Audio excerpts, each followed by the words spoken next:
Hello, how Hello. are you?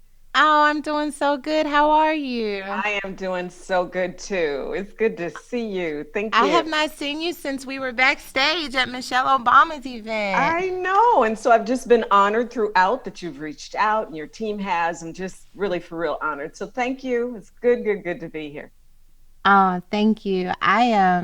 Man, so obviously there's so much going on in the world. And Yes. I have this podcast, and on the podcast, we talk about hot topics and we do an advice section. And then I leave everyone with an inspirational word.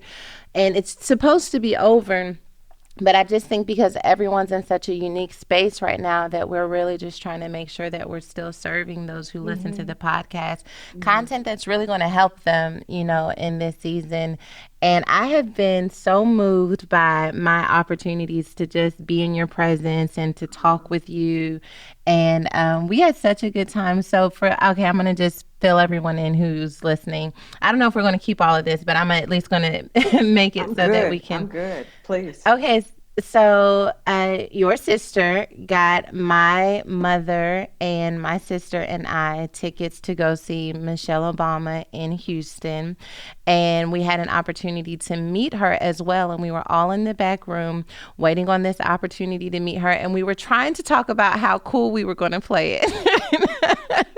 And how like we weren't going to be the people who we knew we could be when meeting Michelle Obama. And I think what you tell me, you said to just breathe. You said, smell the roses and blow out the You candle. Smell the remember roses. that? Oh my God. I did because I use it with my children. I'm like, all right, Sarah, just breathe. Here she comes. She's in the room. Just breathe. And I Uh-huh. did fine breathing. I looked over and you were not breathing. You were not breathing. How is it that you were not breathing? And you taught me what happened. You know what? I swear, it's isn't it that is the case in life. We're able to give insight and some guidance, and then when it comes to us, it just completely flips. Because when she came around that corner, and I just thought, man, this is the embodiment of Yeah. so much. So I lost it, and I was shaking like a leaf. And I remember her hugging me and pulling me in. She could feel me shaking, and so I forgot that I even tried to give that bit of coaching. Smell the roses, blow out the candles, smell the roses. My daughter had shared that with me. So yeah, that was just one of those moments I'll never forget. To be fair, I think we were all kind of expecting for her to kind of just be kind of like dutiful and happy and shaking hands. But she was giving us such homegirl vibes and like grab your phone, take a picture and hugging on us like we went to high school together. We weren't ready for that. We were prepared for something different. Totally different. I did not expect that. It is one of those moments that I not just not forget, but I will embrace it. I remember the shaking like a leaf. I remember us being back there and having so much fun. So she was not anything I expected. It just was so natural, so calm, so her, so present, and I really love that. So, one of the things that I recognized immediately when we were backstage was just like how eloquent that you were in speaking. And so, I should not have been surprised when I learned that one of the things that you do that you're passionate about is really teaching people how to be better at public speaking and to really present themselves in a way that I think is the best representation of who they are in any room. And this series really is all about helping women evolve. I wrote a book in 2014. It's called Lost and Found.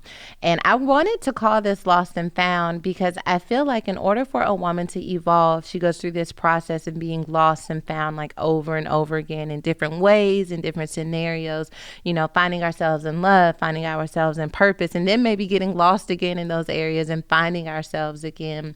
But your presentation is so powerful and it like takes the air out of the room, and I think it's inspiring. There's a light in you that ultimately makes us want to say like, I wonder what that light is that is down on the inside of me. And so I just want to talk about that light. I want to talk about your journey. Very natural. It doesn't I don't have any like formal questions. I just want to see how the conversation flows. Let's do it. I'm here. I'm here. Great.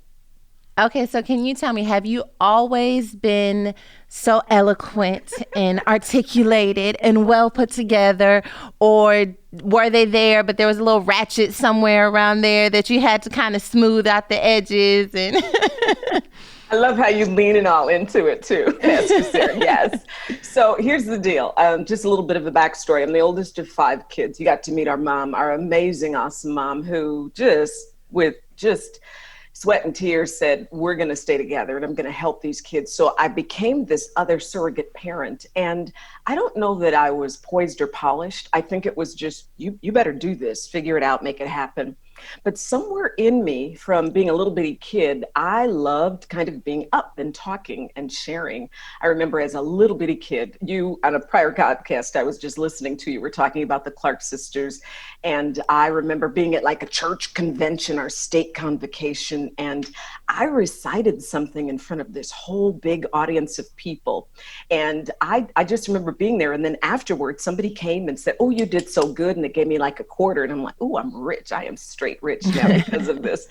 And it felt really good, not just because people were looking at me and eyes were on me. It was, I was comfortable. I felt good. And I just, there was something about being able, and I see it now, for it being years ago, I see it now. So I think that was the catalyst for some things. I was always the one who wanted to get up and give the recitations. And when it was time to review the Sunday school class, I had my hand up to do it. And then I got older. I was in college. I was working at American Express, and they'd say, okay, give us an update on your particular project. I'd do a full blown presentation. I have my PowerPoint, my flip chart, and they say it doesn't take all that. And I get frustrated because inside I felt like it did to put my best self forward. I needed to bring all of that. And I kept doing it, and I get, slammed, and I didn't care. I'd kind of keep going forward. And then I learned the power of my voice, literally being able to lower my voice or either raise it or speak really fast or slow. And that would have people really leaning in and listening. And that did something for me. So I think it's been through development. I think it's been through opportunities. I think it's been through the course of being forced into things. Got to tell you this, my ninth grade English teacher, well, two little stories. My seventh grade homeroom teacher, her name was Lorraine Lawal. She was married to a mathematician. He was professor at the University of Minnesota. And Mrs. Lawal just is down home, Southern, and just relaxed as you could be in class. So she'd smack her gum and y'all sit down. And I thought, she's my homeroom teacher. Something's wrong here. But when it was necessary, she'd flip the switch and she became so eloquent. She would articulate amazing words that I had never heard. And it became a goal of mine. I want to be like her. I want to be able to go from being very relaxed and casual and using jargon and colloquialisms to just turning on the language. And that became a goal. Then my ninth grade English teacher, she at one time asked me to learn this monologue. And she said, you're going to do this for the Black History program. And I was scared to death, but it was Miss Hunter and I wanted to do it and I wanted to make her proud. So I learned this monologue and it became something I did in a Miss Black Minnesota pageant. That's for another conversation one day. no, it's for this one. No, it's definitely for this one. Don't you even try it. Just wanted to slide that to let the people know. I did that monologue for my talent. I did not win. Drill and Battle won that year, and she was amazing. She sung. But that was me being pushed into something. And I tell you what, I know today that Miss Hunter saw something in me, and she helped to cultivate that. And that's what pushed me. And I never looked back after that, after I put things together. So long answer to your question, but I think it's through development. I think it's through exposure. I think through opportunities. I think being forced into some things and then kind of settling with it. I just did and said, this is me. God, this is a gift. And I embrace it. Yeah. Mm-hmm. How long did it take you to sell? Because, okay, so they make me speak a lot. That's like part of what I do these days. But I still get so nervous. Even now, we're preaching in rooms where they're empty, right? So I thought I was nervous because people were there. And now I realize I'm just nervous because now that we're in the empty room, I'm like, I still feel some level of nerves and I don't know how to explain it. But I think to your point, like, there are some things that I have to remind myself when speaking, like pace yourself, don't rush through it, bring the room to you, don't go to where you think the room wants you to be. So I have to coach myself through that. But I am also like on this, bridge of coaching myself and then like also settling into it, because I do believe that I am most effective in my purpose when speaking. So it's not like something I'm just not going to do. But what do you do when you have this gift that everyone can see, but that gift makes you feel maybe anxiety or nerves or even unqualified or inadequate when it's time for you to present it to the World. world? That I so appreciate and respect what you're saying, and I have to say this, and I'm not saying it because we're on. It is so true. You are awesome. You're gifted. And the way that you deliver, it is so natural, and that's why so many people resonate with you and connect to you. So I applaud you, and I thank you for that. I receive from you, and so many others do. So keep on doing what you do. Thank It you. blesses us. And so even though there might be that anxiety there, I learned an important lesson. Part of my journey is I worked for American Express. So grew up in this household.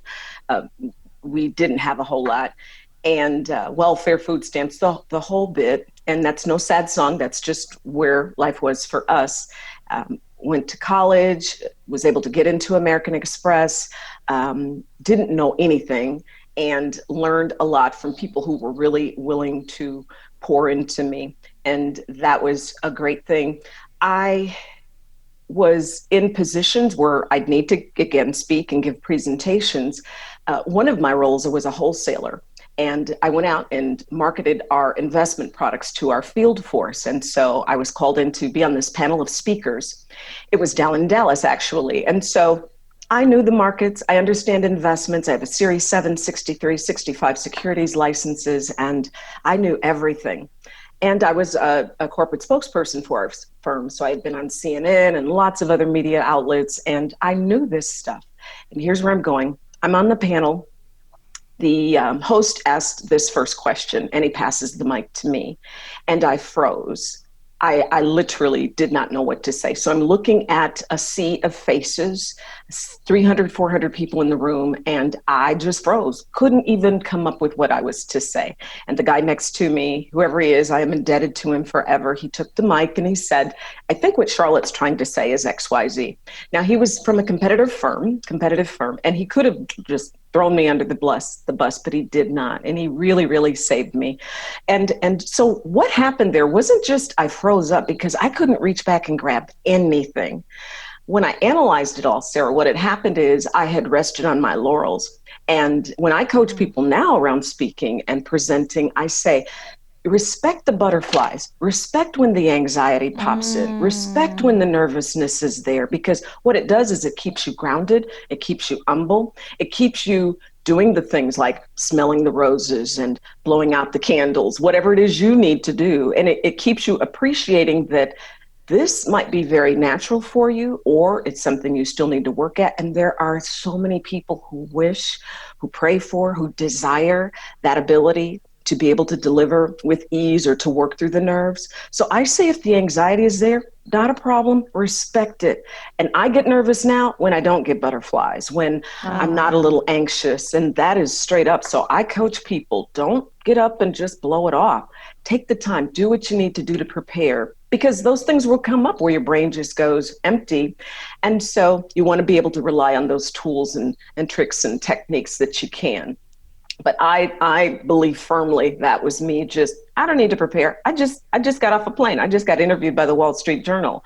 So let me just roll in here. Taught me a good lesson that day. Never again. And so I was able to redeem myself. The mic came back my way. I was able to share some insights about the market and talk intelligently. And I thought people would just laugh at me afterward, but nobody did. I had questions. It was Yeah. good. But it was a key learning. And I have never, ever, ever after that. I prepare, I stop, I ground myself, even if it's just seconds before I proceed in speaking. So respect, just embrace. That's a part of it. And that just keeps you grounded and keeps you going forward and being amazing. That helps. That you just, if you didn't say anything else, that really helped me. I appreciate that so much. Do you think because like you are so eloquent and you are so poised and you present yourself with such strength that it's challenging for people to also see you like as a vulnerable person with feelings and emotions? I ask that because I see so many women, I think honestly, particularly women of color or maybe women who are mostly in corporate environments who have had to really, nurture and grow so that they can be in these different environments where they don't necessarily wear their emotions on their sleeve so that they can navigate the different cultures and nuances of where they are. But then again, when they come home, to really have a safe space where they can share that vulnerability and to say ouch and to not be held to this, standard, I guess is a good word, 24/7. You are hitting on something that's so critical. It can be the case, I think, for women and men, but we're girls talking here, so focusing on our community, we can achieve so much success in corporate or whether it's in the faith-based world or nonprofits, wherever that might be, and we're not putting up a facade. I mean, this has been a goal or a dream for me that I could progress in a corporate setting, that I could be a blessing to our family, that I was able to do some things and maybe help my siblings be able to go forward and get where they are. And then when you get there, others can perceive like, oh man, she's all perfect, she's got it all together, when in fact, that's not the case at all. And and so I think it's incumbent upon me and it's incumbent upon each woman who may feel that way, that, oh, do people perceive me in such a way, to make sure that we're being vulnerable. I love when you talk about just being real and being authentic and doing things that are real, for yourself. And these are my words, not being fake. So for me, it's important to have in my circle, in my community, people that I don't have to put on with. And the people who call me out and say, girl, stop, really? Yeah. It's an old school term, but girl, you're slip hanging. I have another friend who says, we don't even wear slips anymore. My daughter goes, a slip? What, a slip? What is a slip? That is hilarious. My mother asked me about a slip a couple weeks ago. I was like, sis, we don't even know what you're talking about. When you spanks, yes. Slips, A no. slip, nobody knows what a slip.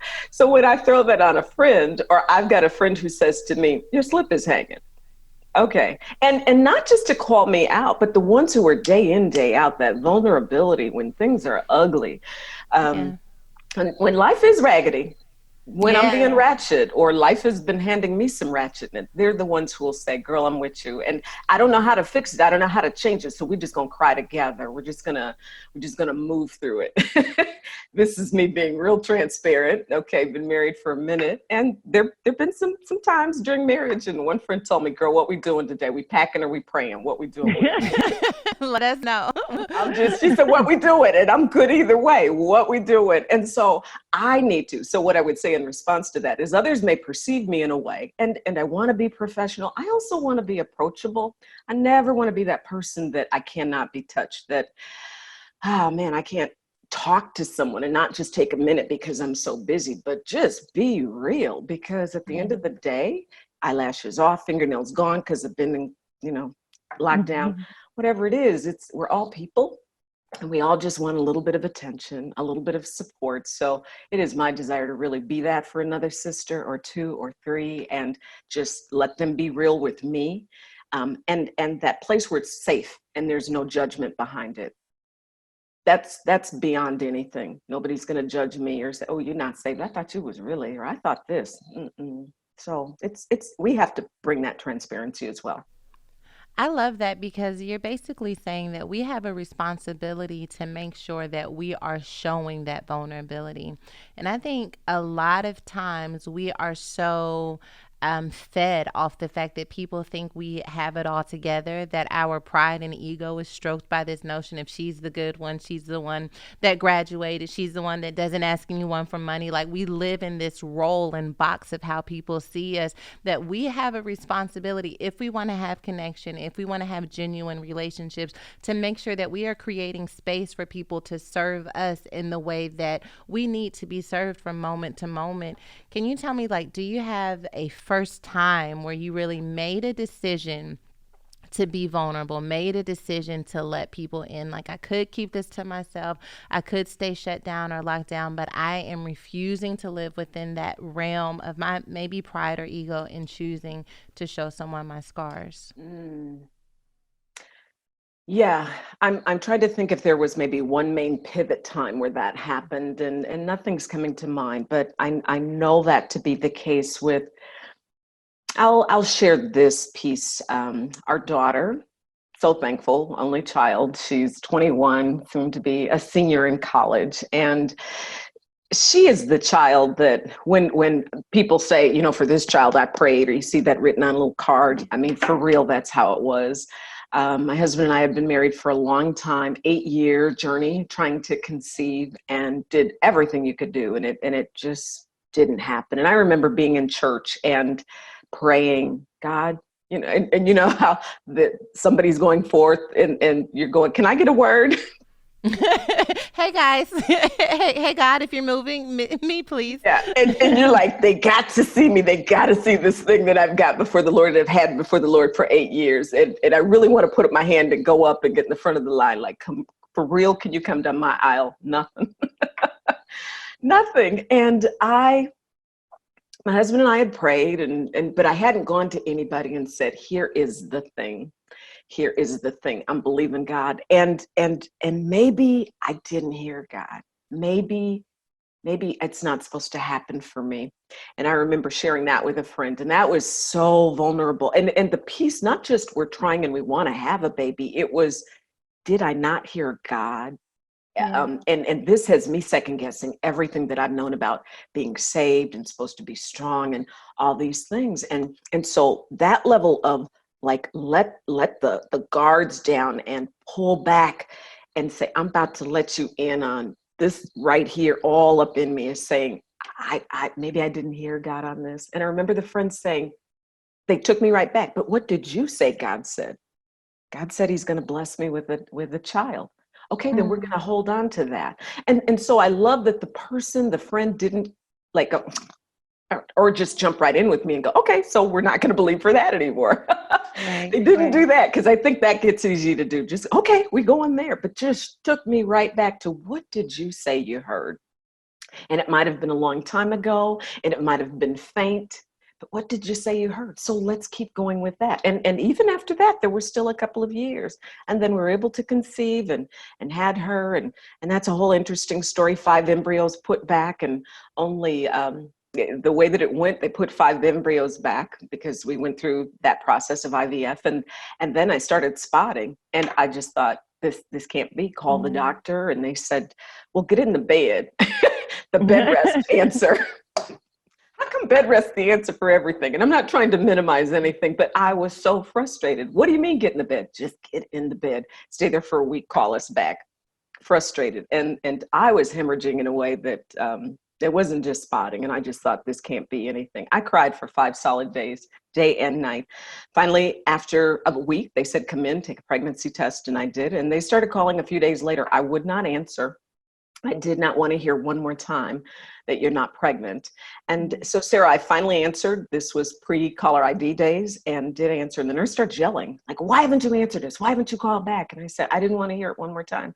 She said, you're pregnant. You're pregnant. We've been trying to reach you. And I thought, but how could I be? Because I've been on bed rest, and I have what's been going on with my body. Get into the doctor, and I said, how could this be? He said, your body only wanted that one embryo. It didn't want the other Mm. 4. It didn't want the other 4. And so I come full circle with that, because this piece about vulnerability, like I said, it was still 2 years after having that conversation with the friend where I said, I think I miss God. I think this isn't supposed to be my path. And that was the biggest, like, I'm letting the sheets down. I'm really letting you in on some stuff, because this has me so twisted. I'm rethinking everything I've ever known about salvation and God and hearing and all those things. And if she hadn't said, what did you say he said? Well, he said he's okay, then we're going to go with that. Let's just go with that. Well, and that was it. It was That's been that time. so To think to yourself, maybe I didn't hear God, and to be honest enough to say that that's how I'm feeling. Like when everyone else maybe thinks I have a posture of faith, my faith is beginning to make me believe that maybe I didn't hear God. I think that that is going to help so many people, because I think we start to question whether or not we heard God, and then we think that it's this betrayal of our faith. But do you think in that Hmm. moment that it actually made your faith stronger because you were able to be honest about where you were? I think God wants to meet us where we are at any given moment. Now, I don't think He's going to leave us where He meets us. I think He's going to Right. take us back to where we need to be. But there is something to being able to say, it hasn't happened in the time frame that I thought it would. I thought by now I would be here, X, Y, and Z. And now I'm starting to question whether I heard Him. What did it do for you to be able to finally vocalize that fear that was Hmm. living within your mind? Hmm. So when we're able to vocalize fear, whether it was on that level or many others certainly since then, it certainly did lift this, I think this thing I was carrying around, Sarah, where it was like, I've got to hold it all in. I'm the one who said, God said this, and so I've got to hold the line. And it was maybe unnecessary extra pressure or weight that I had placed on myself. Um, and so it was liberating, and I didn't get it until much later that maybe that was an act of faith by me sharing what I was really feeling, and it didn't mean I was in a backslidden state or that I didn't love God. I was just being real about the situation. And I'm so thankful, again, thinking about relationships and the people that we have connected to us, that was not an instance where somebody beat me over the head or tried to slap some extra Bible verses in my face. She did not Yeah. do that. And so I'm so eternally grateful for that, because I think that's the fuel that helped me continue to go forward, because there were many steps. I had a couple surgeries in there because we went through all these procedures, and it was laborious and taxing and heavy. And I'm so grateful for it. So I think it was liberating for sure. I didn't see it then as a faith move.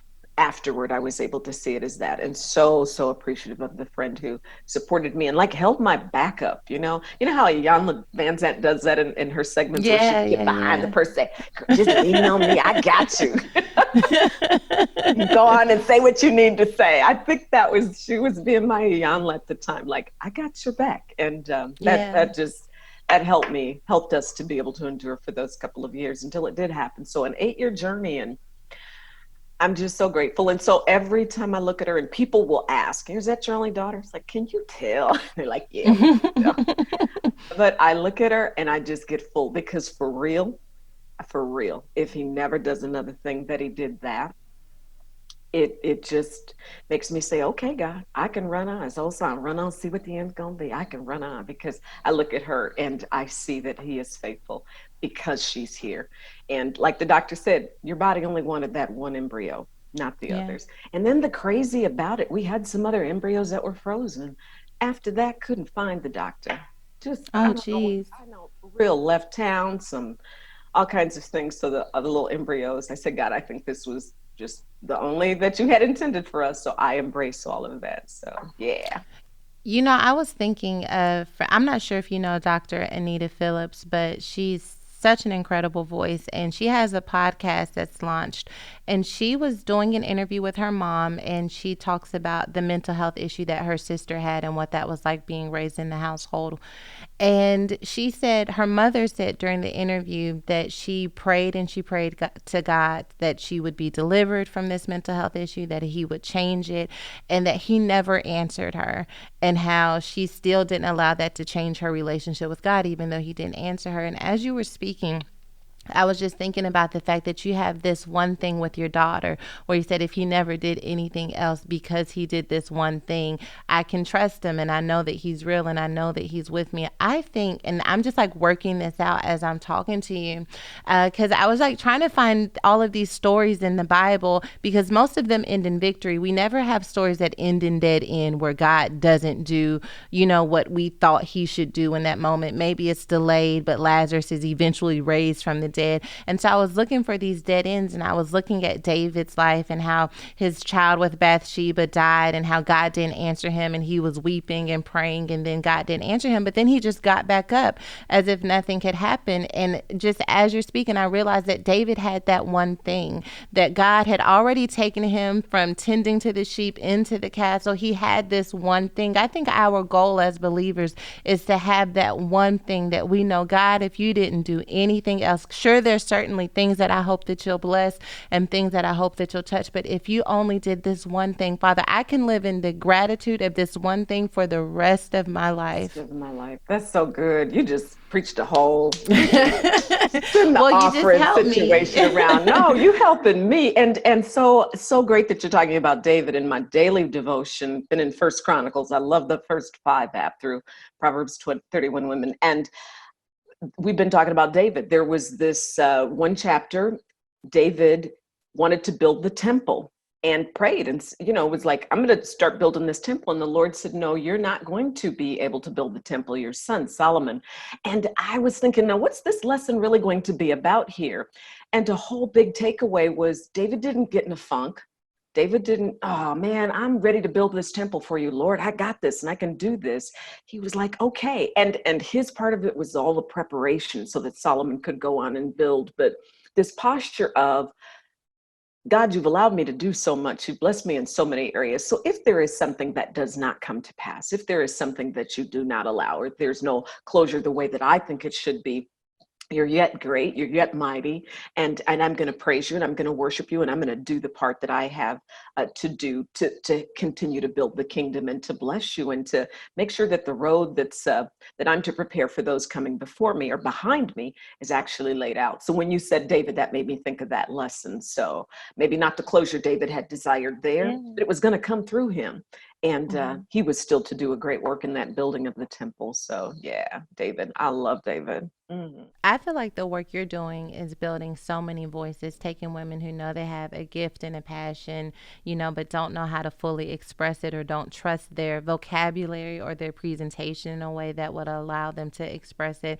And yet you're giving them tools and resources so that they're able to do that, so that them coming up behind you at American Express or wherever, are going to have someone who they know has gone through it, maybe a similar journey, and rose to the occasion so that they can show up. The work that you're doing with advocating for people's voices is so important.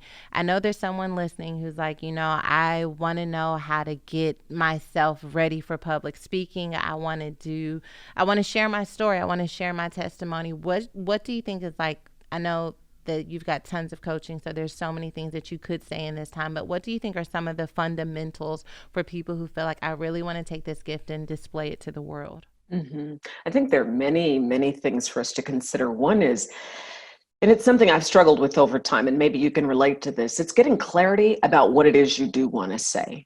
So if there's someone who's engaged right now and you're saying, yes, that's me, what do you want to say? What do you want to talk about? And it could be a lot of things, but pick maybe one thing that you're really passionate about and you are clear about that. So get some clarity on that. I also too really am a believer, if you know that you can do some improving in your delivery, you need that improvement, then go get that support. Do what you need to do so you can be a better presenter. And some folks say, well, I don't know, how can I do that? Well, every opportunity you get, start where you are. My sister Ivy always talks about tapping into the low-hanging fruit. So you leverage what is around you. And I would say to that person, so your place of worship, are you up and teaching? Are you being involved in places where you can speak and communicate and share? That doesn't mean you have to run a whole ministry or have a title. Are you doing that in children's church? Are you on some committees or boards or groups or whatever they look like, where you worship, where you volunteer at your children's school, in your community? So where are the places that right now you can tap into where you can share? Leverage all those, max those out, because what it does is it creates opportunities for you to get better, to hone your craft, to refine your message, and for people to hear you and to know you. So max those things out. And at where you work, oh my gosh, there are many times I'll call them affinity groups. So it could be the group for folks over 40, or the African American group, or the Latina group, or whatever it might be. Connect with those organizations as well. Get involved in the leadership or programming there, and make presentations, share, learn that core content, and share that. And you can certainly tap in sharing your own. So my biggest message, Sarah, is for anybody who wants to leverage their voice to strengthen that, build that, create something. Be wherever you are right now. Leverage every one of those. When I'm coaching someone and they say, oh, I want to do this and that, and I ask them, so where are you sharing this thing now? And they go, well, then I say, see, that's a problem, because you want to move way forward. And I'm not saying you shouldn't or you can't, but use where you are right now to practice and refine and to get the bugs out. Because when it's time to, so for yourself, when you're preaching on Sunday or through the week, and it's to thousands, hundreds of thousands across the globe, that's not the time to start getting it together. You've Right. done a lot of that behind the scenes. So it's all that work that people don't see that you and Pastor Torre have put in. The things where maybe there were glitches that they didn't see, but you kept on and you kept on even when there was anxiety, and you kept on and you learned and you refined. That's what I'm talking about. So it's doing that work behind the scenes, leveraging where you are, tap into the low-hanging fruit. Wherever you can talk and speak, use it as an opportunity. Don't make them beg you either. Right, please, please, please. Especially when you know it's what you want to do. I cannot tell you how many times we've counseled people who say, I want to speak, I want to minister, and then you throw them the microphone and they're like, no, I don't want to do. Well, you just told me that this is what you want to do. They want you to beg. I'm only laughing. It's like that joke, hold me back, hold me back. Right. If you don't get up here, and then when you don't get the opportunity, then they're mad. So, Right. and be ready. So you've got to be priming the pump in those places that are not forward facing. So when you toss the mic or somebody calls, this happened to me once. A speaker was supposed to come in and speak at this conference, and literally the night before, the guy like bowed out and blew them off, and got a call from the organizer. She's like, Charlotte, we need you. Not a problem. That's what I do. But I couldn't be getting ready to get ready. I needed to Right. be ready, because she called me at midnight, and this was like a morning talk. Not a problem. I just rolled on downtown and collected that check, and we had a grand time. So being ready by priming the pump, doing the work now, and do the work in the spaces and places where you're already looped in and connected. That's going to be an easy connection. Those people know you. They're connected to you. They want to support you. So leverage those. Yeah. There's okay, something else I want to ask you, and I don't know if I'm going to ask it the right way, so just bear with me. But I feel like every industry, every sector has a certain culture to their language, right? So how I can speak to you here versus maybe how you would speak at American Express may be different. I don't know if you've ever seen like a preacher in a business meeting preaching to the business people when they have a different culture of language there. I think one of the greatest deterrence maybe that I've seen for us inviting some people who are gifted in one arena into another arena is that they aren't sensitive enough to know how to mold their, you know, language presentation to fit the room that they are in. And I'm just imagining that there's someone listening now who maybe is used to speaking in church but wants to go into the bank and wants to be able to say more than, well, you know, I'm blessed and highly favored and God is going to bless this loan, you know, and there's nothing wrong with that. But to also be able to know what you need to know about the interest rates and the length of the terms, like how do we learn different languages that we've never been exposed to? Yeah.